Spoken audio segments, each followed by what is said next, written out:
nosotros nos vamos a presentar primero. Yo soy Luis Svisser, nací en Villa Cañas, soy contador público, asesor y dueño en Mercado de Capitales, tengo 26 años, trabajo en Creva. Creva es una sociedad de bolsa inscrita en CNB, un agente productor, que estamos en Rosario. Bueno, presentate vos, Fran. Mi nombre es Franco Schwaller, soy contador, estudié en la Universidad de La Pampa, soy dueño del Mercado de Capitales, soy de Bruti, provincia de Buenos Aires, y trabajo con Luis en Creo, como agentes de mercado.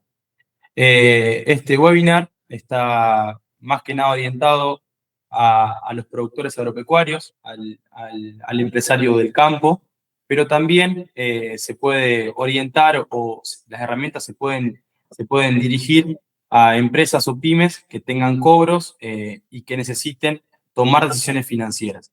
Ese es el objetivo de este webinar.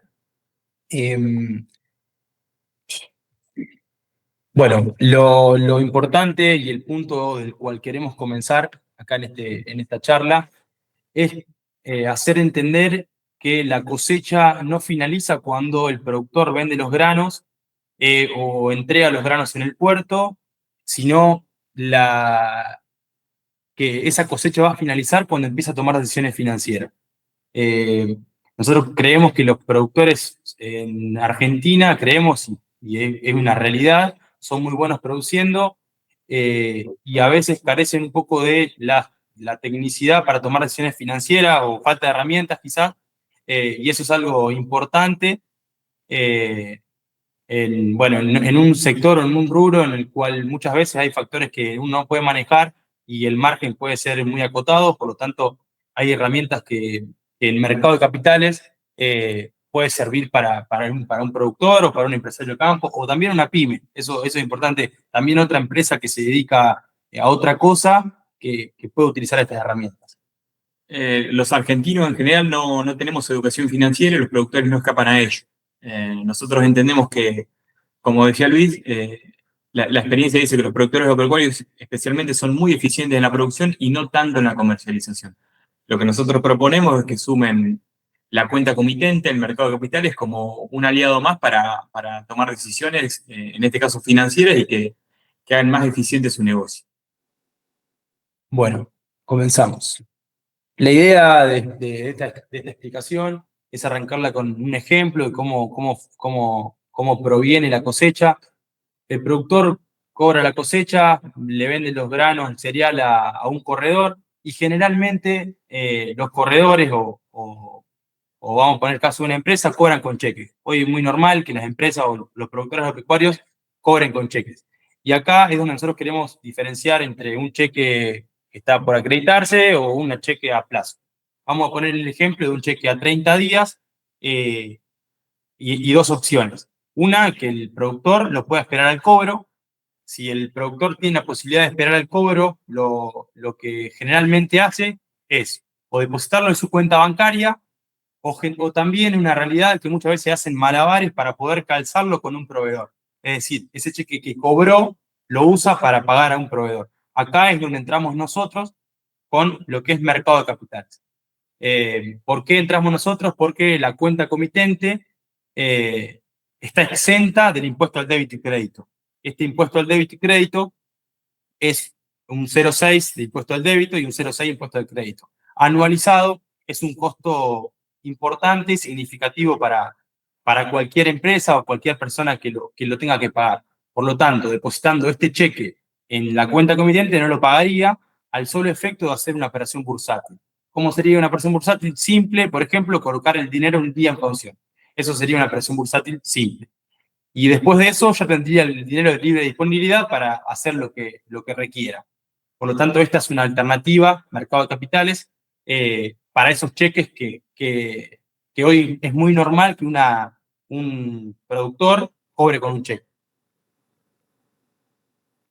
La otra opción que tiene, por ahí, si no puede aguardar el tiempo que tiene el cheque para depositarlo y cobrarlo, lo puede descontar a través de una SGR. Lo que hace la SGR es garantiza a la persona física o jurídica, a través de una carpeta, le da un monto de crédito y puede descontar valores en el mercado de capitales. Las tasas hoy son atractivas y es una forma para el inversor de prestar dinero, colocarlo, y para la pyme o la persona física o jurídica que descuenta el valor, de financiarse. Acá lo complicado es, o lo complejo es tener la carpeta abierta en un SGR que lo avale. Por lo tanto, nosotros siempre recomendamos que tengan la carpeta aún si no tengan necesidad de financiarse, porque cuando uno la necesita, ocurre un cuello de botella en ella. Entonces, todos van a abrir la carpeta, se hace peor esa parte del proceso y nunca llegan a usarla como la necesitan en tiempo y forma. No sé si me expliqué o lo hice. No, sí, también es algo muy normal que hoy las personas, los productores, las empresas se financien con descubierto bancario, algo bastante normal, y eso, diciéndolo, la verdad es un error, porque las tasas son muy altas, y el doble de lo que puede ser una... Entre un 60 y un 120%. Depende de la calificación que le haga el banco al cliente. Por eso mismo el descubierto bancario es caro utilizarlo para financiarse. Es caro porque una SGR ronda en torno al 20. O sea, el descuento de cheques avalados o garantizados por SGR va en torno al 20. O sea, para hacer la comparación, tras la tasa mínima de descubierto es 3 veces más la mínima de descubierto. Eso está bueno destacarlo. Y nada, bueno, este segmento avalado, la verdad es muy utilizado, es el más utilizado. Hay 3 segmentos, eso no lo mencionamos en el descuento de valores en lo bursátil. Hay 3 segmentos: uno no garantizado, uno avalado y uno garantizado. El no garantizado, descontar el cheque sin ningún tipo de aval. Obviamente, al tener más riesgo, la tasa que se descuenta es mayor, para mencionarlo. Seguimos. Sí. Ahí, como había comentado Luis, una de las operatorias que uno hace... Si tengo la intro, sí. Siguiendo el ejemplo que veníamos con el descuento de cheques o con el depósito del cheque, ahora tenemos el dinero en la cuenta comitente y tenemos que ver qué decisiones tomamos. Si tomamos decisiones de corto plazo, porque podemos necesitar te hago un ejemplo: un productor tiene el dinero en su cuenta comitente y te dice: Fran, tengo que pagar sueldos o tengo que pagar alguna obligación en una semana o 15 días. ¿Qué opción me das? Si uno lo compara con el plazo fijo tradicional, uno tiene un plazo mínimo de 30 días. Lo que encuentra en el mercado capital es la opción de invertir el dinero en plazos menores a esos, que van en lo que es cauciones colocadoras, en plazos que van de 1 a 30 días. En esos plazos que van de 1 a 30 días, la tasa hoy incluso está siendo mejor que los plazos fijos, y uno puede elegir el plazo a qué fecha colocarlo. Por ejemplo, puede tener el dinero disponible hoy y puede colocarlo a 7 días corridos. En ese momento se le va a disponibilizar el dinero y lo va a poder usar para lo que quiera. Si lo necesita tener disponible todos los días, lo coloca en caución a un día, con capitalización diaria de intereses.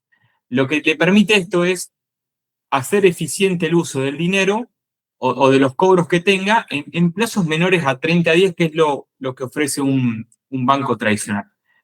Uno podría decir, bueno, también tengo el fondo Money Market. No sé si lo tenemos delante, lo puedo... No. Si uno lo compara con un fondo Money Market, que es una operatoria que puede llegar a usar alguien en su banca tradicional, nosotros lo que decimos es: mira, el fondo Money Market, para poder operar y que sea Money Market, que tenga disponibilidad inmediata de los fondos, deja parte de ese dinero invertido que maneja el gerente del fondo, el administrador del fondo, disponible líquido. Por ese dinero que deja disponible líquido, no cobra una tasa. Entonces, lo que nosotros decimos es: mira, no seas cuotapartista, no seas participante de un fondo, invertí directamente tu dinero en una caución bursátil y capturar el 100% del rendimiento de la tasa. Y, por ejemplo, la gente que deja el dinero en Mercado Pago, hoy es muy normal, porque hay gente yo tengo productores, clientes que dicen: yo lo dejo en Mercado Pago, vale.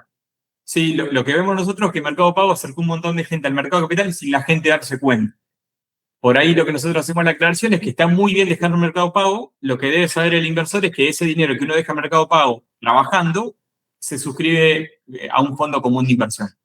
Entonces, lo que nosotros decimos es: mira, si ya estás en Mercado de Capitales, fíjate que estás invirtiendo en un fondo y la disponibilidad es inmediata, hacerlo a través de una caución que vas a tener un mejor rendimiento. Bien.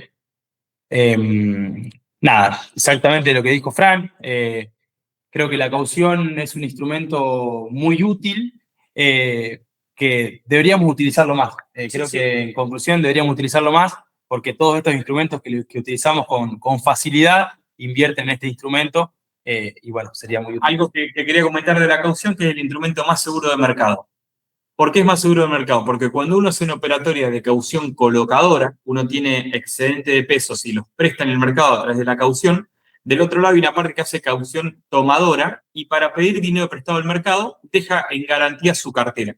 El mercado regula y cuando el que coloca dinero se le disponibiliza, porque lo coloca, por ejemplo, a 7 días se le disponibiliza, del otro lado el mercado se asegura que la otra parte o pague el dinero que debe más los intereses, o el mercado le liquida la cartera o la que dejó en garantía para que el colocador reciba. El colocador no se entera de si la otra parte paga o no, simplemente recibe el capital que puso más los intereses al momento de concertar la operación. Muy bien. Seguimos. Bueno, siguiendo el ejemplo, el productor tiene la liquidez y te llama, Fran, mira, la verdad es que el dinero no voy a necesitar de corto, tampoco lo voy a necesitar para mucho tiempo, pero sí en 3, 4 meses, quizás cuando tenga que pagar en la próxima cosecha, prepararme para la próxima campaña, voy a necesitar liquidez. Lo que sí te digo es, mira, necesito instrumentos que sean diversificados. Entonces, preguntándote, ¿qué me puedes recomendar? ¿Cómo me puedes explicar estos instrumentos de mediano plazo? Ok, como ya mencionamos recién, la caución es un instrumento que nosotros vemos a muy corto plazo, entre 1 y 30 días. Si uno tiene disponibilidad de dinero, sigue pensando en pesos y piensa en un plazo un poquito más largo, lo que ofrece el mercado son las LECAPs o BONCAPs. Las LECAPs son letras de capitalización. En el periodo de gobierno de Mauricio Macri estaban las LEVAC. Eran letras del Banco Central que acercaron un montón de gente al mercado de capitales. La gente no sabía muy bien cómo funcionaba. Bueno, hoy están las LECAPs, letras de capitalización o BONCAPs. La diferencia es que las letras son en menos de un año y los bonos a más de un año. Es un instrumento de renta fija en pesos donde uno le presta dinero al tesoro y el tesoro se obliga a devolverlo con un interés acordado. Eso es el momento en que uno licita, el momento que sale el gobierno a pedir dinero al mercado. Si uno quiere invertir hoy, tiene lo que llama una curva, distintos instrumentos de letras o bonos con distintos vencimientos que van desde 30 a 360 días, y ahí puede comprar uno en el mercado donde ya tiene una tasa estipulada al momento que uno lo compre y tiende a ser un instrumento de renta fija. Las tasas hoy rondan entre el 22 y el 24% de lo que son letras de capitalización, y la ventaja que tienen es que, bueno, uno puede elegir uno de los plazos que hay, que de nuevo van de 30 a 360 días, y si necesita el dinero, lo puede vender. De la misma manera que lo compró, lo puede vender. Las tasas son las comisiones de compra y de venta son muy pequeñas, y las tasas, como decía, rondan entre el 22 y el 24%. Mejoran a los plazos fijos y dan la posibilidad de que si uno necesita, puede venderlo antes de tiempo. De nuevo, son instrumentos de renta fija en pesos. Para sumar, este instrumento seguramente también a mucha gente cuando las LECAP en el futuro lo recuerde a este gobierno, porque a principio de año hemos tenido tasas muy elevadas. Cuando el tipo de cambio tenía alguna suba, el gobierno pagaba mayor tasa por esto. Al momento de licitar, pagaba mayor tasa por esto y hacía que los pesos se vayan a instrumentos de pesos, valga la redundancia, y no a la compra de dólares. Entonces, seguramente en el futuro nos acordemos de las LECAPs por este desfasaje de tasas, que fue una oportunidad para aquellos inversores que querían invertir en pesos, porque estaban pagando tasas reales positivas. Y nada, eso como para sumar. Cuando dice tasas reales positivas, se refiere a que el rendimiento está por encima de lo que es la inflación. Claro. Hoy las tasas que hay de LECAPs, la mayoría no son reales positivas, las cortas no son reales positivas. Para irse a tasas reales positivas hay que irse a plazos más largos. Así que nada, hay que buscar la tasa. Hoy está un poco mal, las tasas son más normales, más de mercado. Así todos son mejores que los plazos fijos. Así todo mejor que el plazo fijo. Además de tener la LECAP, la ventaja sobre el plazo fijo, de tener la liquidez cuando uno la precisa, también da mayor tasa. Hoy no es tanta la diferencia, pero sigue siendo diferencia. En fin. Bueno, también hay instrumentos que ajustan por ser. En un país donde las altas variables, la inflación, el dólar, suelen tener volatilidad, a mucha gente, muchos productores o también empresas que necesitan comprar materia prima o que se tienen que quedar tranquilos, quieren comprar instrumentos que ajusten por ser, por inflación, y el mercado brinda eso. El SER es un coeficiente que mide inflación. O sea, un coeficiente que informa al Banco Central que mide inflación. Entonces, en el mercado hay estos instrumentos que son iguales a una LCAP, un instrumento como una LCAP, nada más que ajusta por ser, y también estos instrumentos, como por ejemplo podemos mencionar uno, el DISCP, que nosotros le decimos el DICP, ese instrumento paga ser más una tasa. Es decir, te paga, copia la inflación y arriba de eso paga una tasa. Es decir, se convierte en una tasa real positiva. También es importante mencionar que estos instrumentos, al comprarlos, uno tiene que pensar en un mediano plazo, es decir, no sé, un plazo de 4, 5, 6 meses, porque hacer un instrumento que va a copiar la inflación, para ver su cobertura real, tenemos que mantenerlo en el tiempo. No es un instrumento de corto plazo que uno lo compra y a la semana saca el dinero y quiere que ajuste por inflación, porque su ajuste no es así. Eso es importante mencionarlo. Bueno, no sé si quería decir algo más de estos instrumentos. Para mencionarles una tasa, este DICP paga inflación más 8% y su vencimiento es en el 2033. Si uno lo compra hoy y lo mantiene hasta el 2023, va a tener de acá al 2033 lo que es el coeficiente de SER, lo que ajusta el SER, lo que sea inflación y un rendimiento adicional del 8% anual. Bien. También, siguiendo las opciones, a mediano plazo, uno puede tener cobertura cambiaria. Esto lo hace a través de la compra de bonos dólar linked. Los bonos dólar linked ofrecen copiar lo que es el dólar A3500, una comunicación que hace el Banco Central del dólar mayorista, y estos estos bonos copian ese valor de dólar. Y además tenemos la opción de comprar bonos duales. Los bonos duales son entre el bono SER y la tasa fija. Me parece que ahí dice evaluación de tasa fija. Tasa fija, sí. Entonces uno puede comprar un bono dual que es SER o tasa fija. Sí, tasa Tamar más una tasa. Okay. Tamar más tasa, sí. Importante de esto también, que este bono se compra en pesos. Entonces, lo que hacemos es comprar este bono en pesos que ajusta al final a lo que es el dólar a 3.500, y mencionando dos tipos de dólar, tenemos el TZB27 que vence el 30 de junio de 2027, que ese instrumento hoy ajusta a 3.500, más un premio, más una tasa del 2%. O, por ejemplo, el TZB28 que vence el 30 de junio de 2028, que ajusta al dólar oficial, más un 8%. Y a lo mejor yo te pregunto, Fran, ¿por qué tanta diferencia entre el TZB27 y el TZB28? Y es por la elección, el riesgo político, que el mercado teme que pueda haber un cambio o no de gobierno. Entonces, esa incertidumbre genera esa diferencia de tasa. Sí, sí, así es. Yes. Bueno, y ahí eso es lo que mencionábamos antes, que la ventaja que tienen estos activos es que uno lo puede comprar, como mencioné antes. Es importante que estos activos los compremos con un mediano plazo para que puedan tener su periodo de maduración, pero si necesitamos el dinero por algo que puede pasar, que necesitamos la liquidez, se pueden vender en 24 horas y obtener esa liquidez. Acá podemos mencionar, hoy siendo 22 de julio, que uno debería armar una cartera diversificada, los instrumentos son distintos, y creo que el ejemplo que lo grafica es que hoy parece que el tipo de cambio subió mucho, pero si miramos lo que subió en el año, subió menos de 1% el dólar a 3.500, cuando el coeficiente SER subió el 19%. Entonces, hoy nos parece de nuevo que el dólar subió, pero en realidad si miramos lo que valía el 2 de enero, valía muy poquitito menos de lo que vale hoy. Entonces, es importante también mostrar la diferencia entre lo que es dólar MEP y dólar sí, a 3.500, que no es el mismo dólar, aunque muchas veces creemos que es el mismo. No es el mismo, al haber un cepo, esos dólares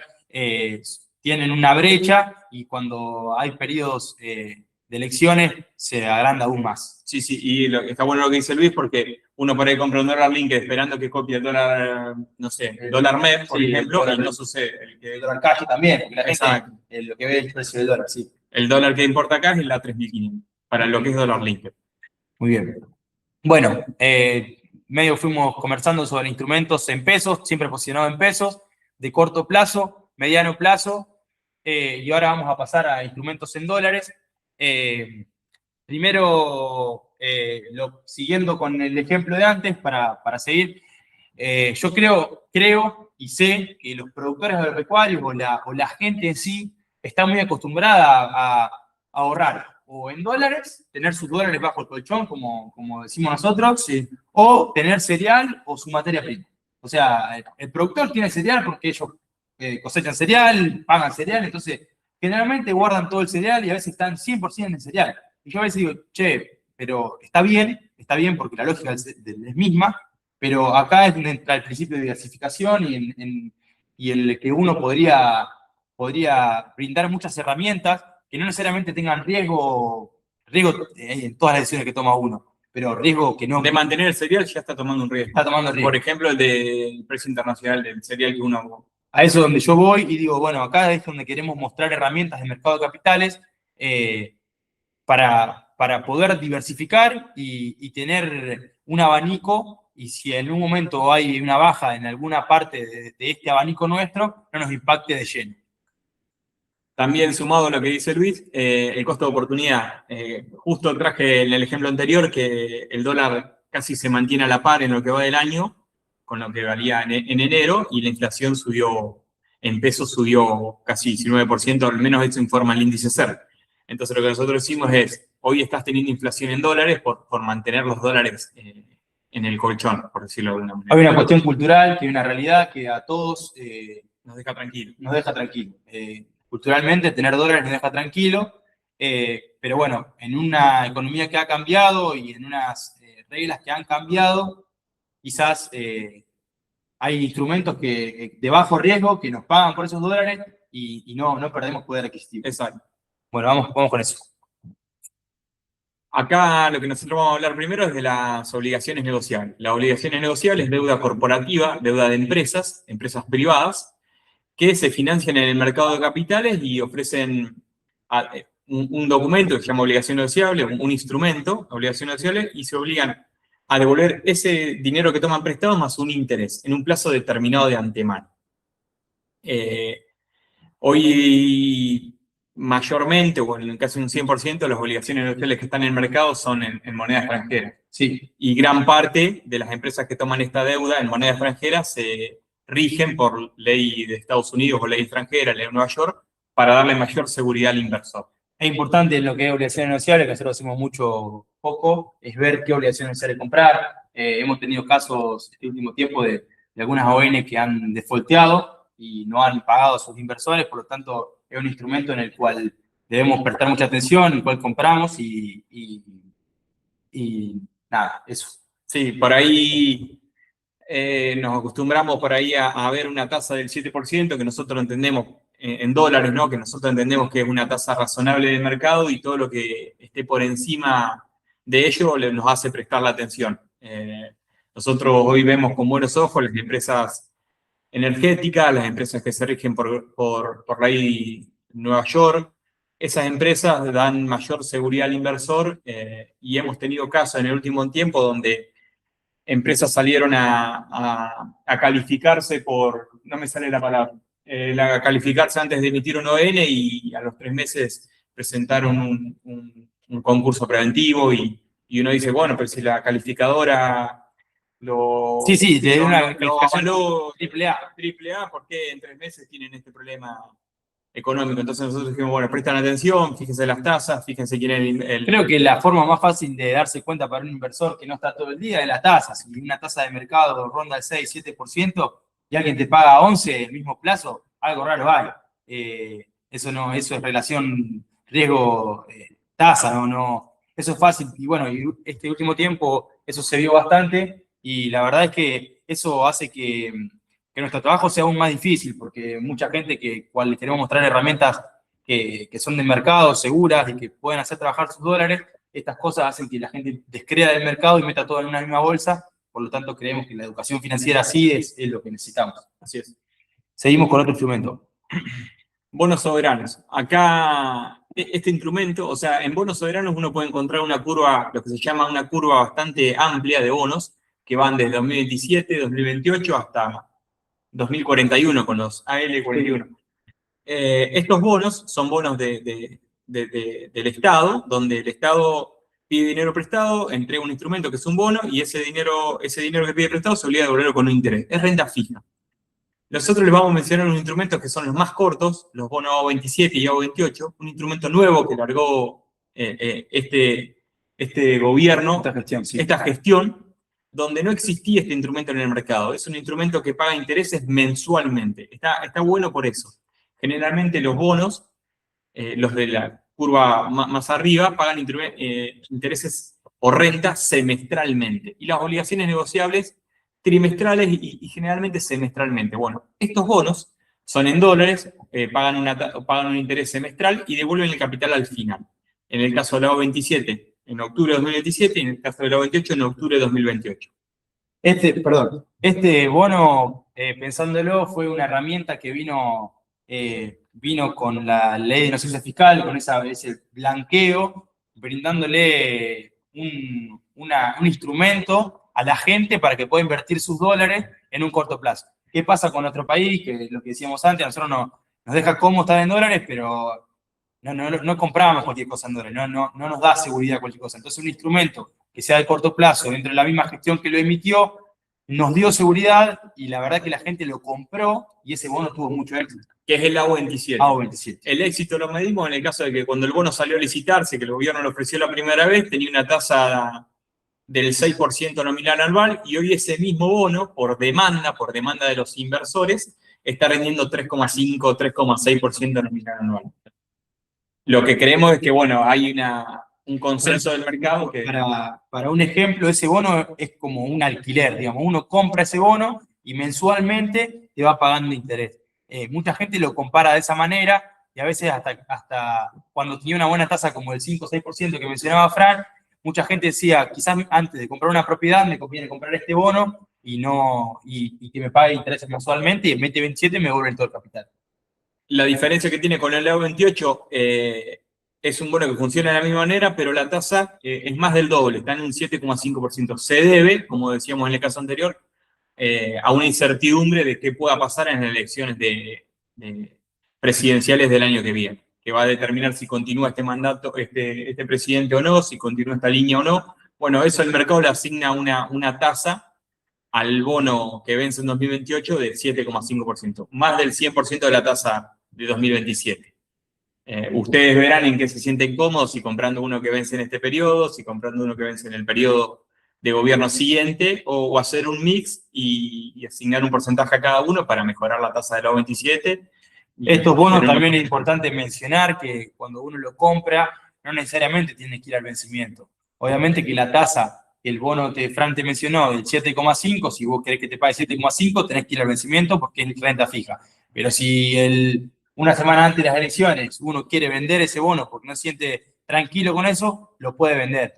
Obviamente que el rendimiento va a ver de cuánto esté el precio en ese momento, no va a ser no es totalmente lineal, pero lo puede hacer tranquilamente. Se puede dar el caso también que en febrero las elecciones den muy bien, las encuestas den muy bien, el bono 28 que paga 7,5% va a comprimir, se dice comprimir porque va a apreciarse su valor, la tasa va a ser menor porque se entiende que va a seguir esta línea de gobierno, porque le da muy bien las encuestas, bueno, y puede decidir venderlo porque la ganancia la obtuvo en el precio del bono, se apreció su capital y no quiere esperar y vende y se va a otro instrumento. Muy bien. ¿Seguimos con el otro?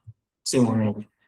Y fondos comunes de inversión en dólares, otra de las alternativas. Habíamos mencionado obligaciones negociables, bonos, hicimos hincapié en los A27, A28, y fondos comunes de inversión. Nosotros recomendamos los fondos comunes de inversión cuando uno quiere hacer una inversión que no puede comprar directamente. Por ejemplo, salir de un riesgo argentino y comprar un riesgo latinoamericano. Uno puede comprar un fondo común de inversión, ser cuotapartista, suscribir un fondo común de inversión, ser cuotapartista en un fondo común de inversión que invierte en deuda corporativa latinoamericana. Empresas como Falabella, o empresas de Brasil, empresas de México. Estos fondos los adquiere de Argentina, son fondos en dólares que tienen rescate de 24 o 48 horas, depende cuál sea el fondo, y sale del riesgo local. Muy bien, sí, nada, estaba buena esa diferencia, estaba pensando en eso, en la diferencia de cuándo ingresar en un fondo y cuándo no, creo que es importante. Tiene lo de la diversificación automática administrada por profesionales. O sea, Eso es muy importante también. Quizá invertir en un fondo money market no tiene sentido porque es un instrumento no tan sofisticado que uno lo puede invertir directamente y quizá en estos instrumentos en el cual uno necesita una cobertura sofisticada, valga la redundancia, estos fondos están buenos. Sí, sí, están buenos. Eh, bueno, vamos, cómo trabajamos en entrega, si vos, yo fuera cliente tuyo, te diría, ¿por qué, Fran, deberíamos trabajar con ustedes? ¿Qué nos pueden dar ustedes como asesores? Te digo, ustedes... la diferencia por ahí, o nosotros vemos una oportunidad en el trato personalizado. Lo nuestro no es masivo, lo nuestro no apunta al mercado en su totalidad, lo nuestro apunta a conocer al cliente, a armar una cartera que le dé una tranquilidad al inversor y que no sea una preocupación, una cartera en base al perfil de cada uno. Y vemos una oportunidad en la educación financiera, como decíamos hoy, en Argentina no hay educación financiera, no la tenemos, la economía nos ha hecho que nos refugiemos en el dólar y no está mal, pero entendemos que hay otras alternativas distintas y más a medida del inversor. Para eso estamos nosotros, para asesorar, para acompañar, para explicar las herramientas de mercado y que uno esté tranquilo cuando hace una inversión y sepa dónde está su dinero. Sí, bueno, siguiendo lo que dice Fran, creemos que desde Creva que la educación financiera es un punto muy importante en el cual tenemos que trabajar mucho. Nosotros dos somos contadores y llegamos al mismo punto que hasta que no nos metimos en el mercado de capitales y aprendimos por nuestra cuenta, no traemos nada de nuestra carrera, muchas cosas sí, pero esto de mercado de capitales no. Y por lo tanto hacer educación financiera, bueno, este primer webinar que hacemos, pero hicimos una charla para jóvenes, una charla para productores agropecuarios, una charla en el Consejo Profesional de Trenquelauquen, y el objetivo es el mismo, seguir haciendo cultura financiera y desde lo que podemos aportar como asesores es esa cercanía y como si fuéramos empleados de la empresa en la cual trabajan. Llamarnos por teléfono, poder conversar sobre cualquier decisión financiera que tengan que tomar, independientemente si sea una operación o no en mercado de capitales. Creemos que eso es lo más importante y que tengan la confianza en nosotros para poder hablar de cualquier negocio en el que puedan estar enfrentando. Sí, muchas veces nos encontramos con eso, con inversores que terminan siendo clientes nuestros y terminan usándonos terminamos siendo parte del día a día en consultas financieras, en consultas de cómo analizar un instrumento, otro o una inversión y los ayudamos a tomar decisiones que no siempre terminan siendo invertir en el mercado de capitales. Muchas veces sí, pero muchas veces no, pero siempre nos toman como una parte más y tienen en cuenta que la cuenta de inversión o nos tienen ahí como que la cuenta de inversión, la cuenta comitente es algo más a mirar todo el tiempo y una alternativa para los fondos o para el financiamiento. Sí, totalmente, totalmente. Bueno, nada, si hay alguna pregunta o algo que nos quieran hacer, estamos escuchando. Ahí hay una.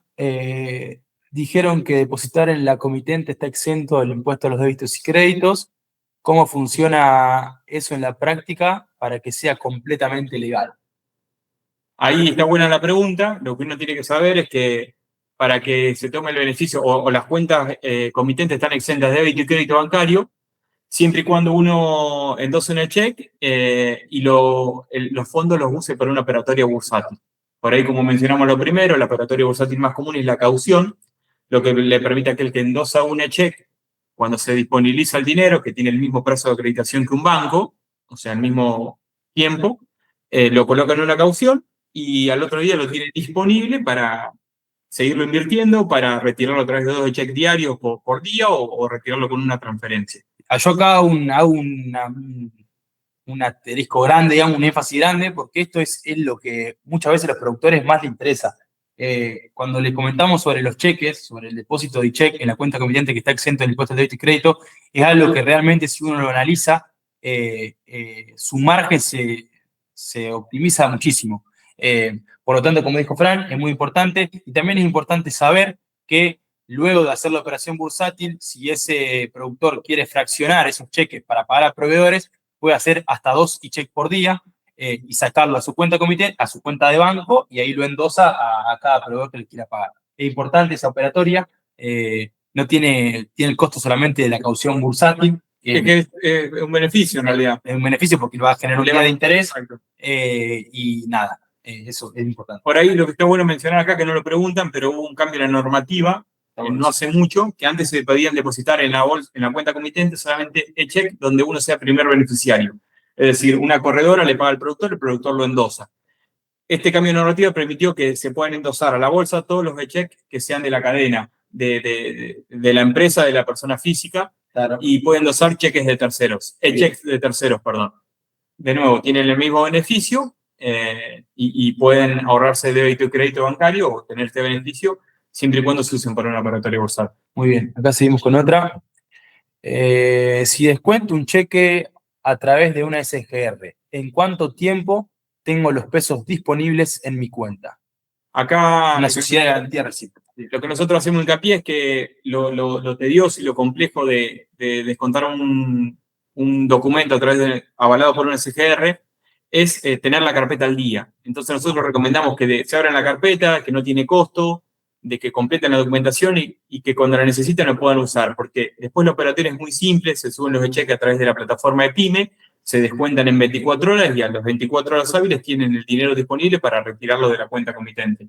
Eso es fácil, es rápido o es simple. Lo complejo es tener la carpeta abierta. La realidad es que con los e-checks se agilizó todo mucho. Sí.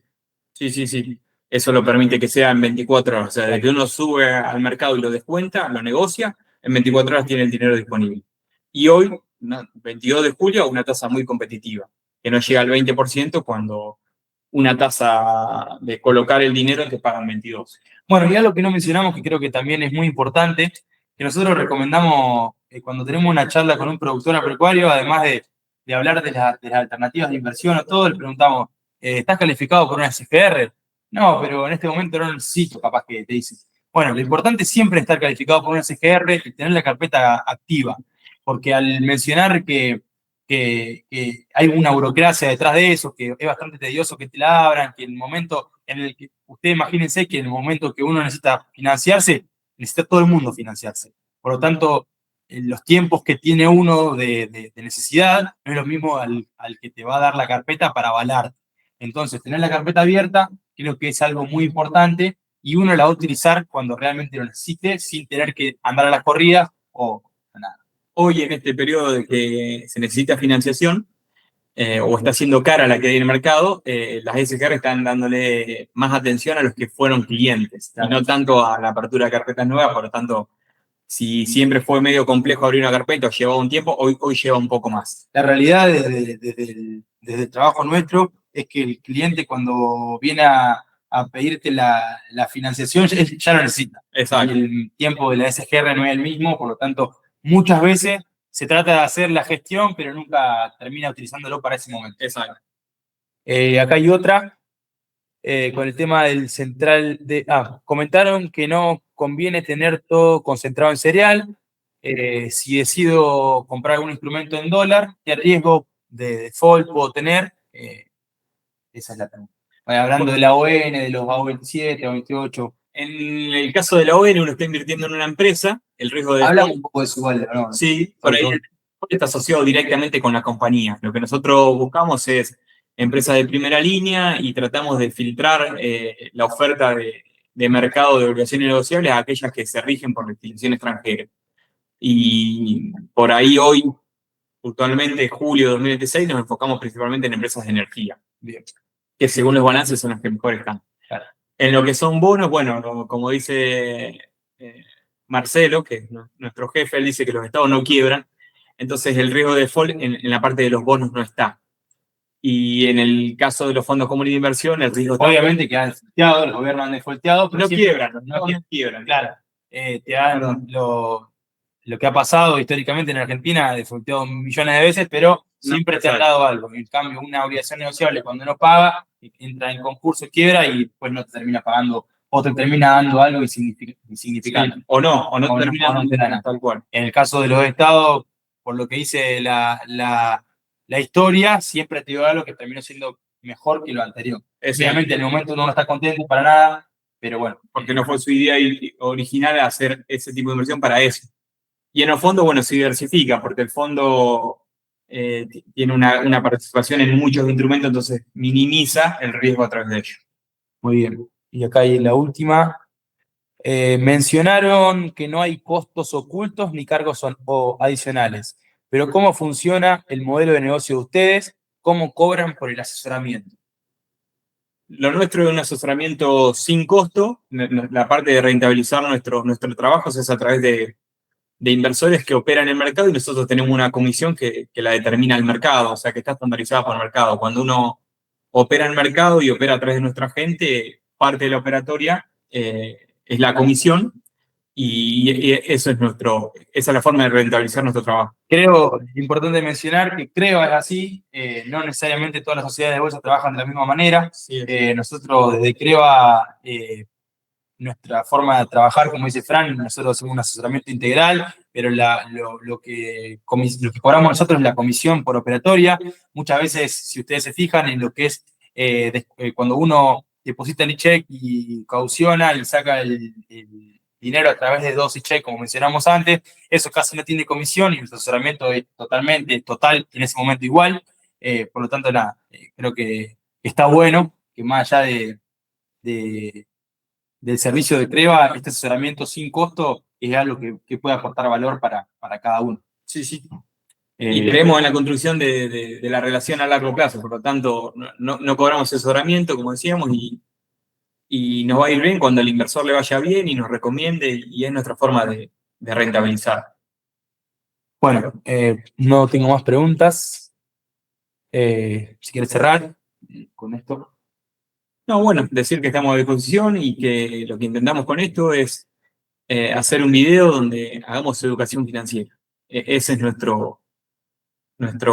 gran oportunidad. Entendemos que no la hay y que con esto sumamos un granito de arena y hacemos una colaboración y una contribución a...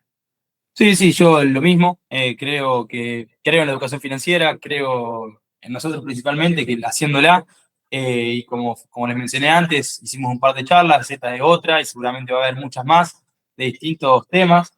Hoy fue productores agropecuarios de la operativa, pero seguramente va a haber muchos temas y nada, sería bueno que sigamos y nada. Sí. Si quieren saber cómo es su perfil de inversor, pueden escanear el QR y van a tener una idea de lo que es su perfil. Muy cortito, sumo. El perfil de inversor, cuando uno abre una cuenta de inversión que no tiene costo, ni de apertura, ni de mantenimiento, ni de cierre, se determinan dos perfiles. Uno es el perfil de riesgo y otro el transaccional. En el transaccional, en base al dinero, a la justificación de ingresos que aporte, va a ser el dinero que puede operar como máximo en el mercado de capitales.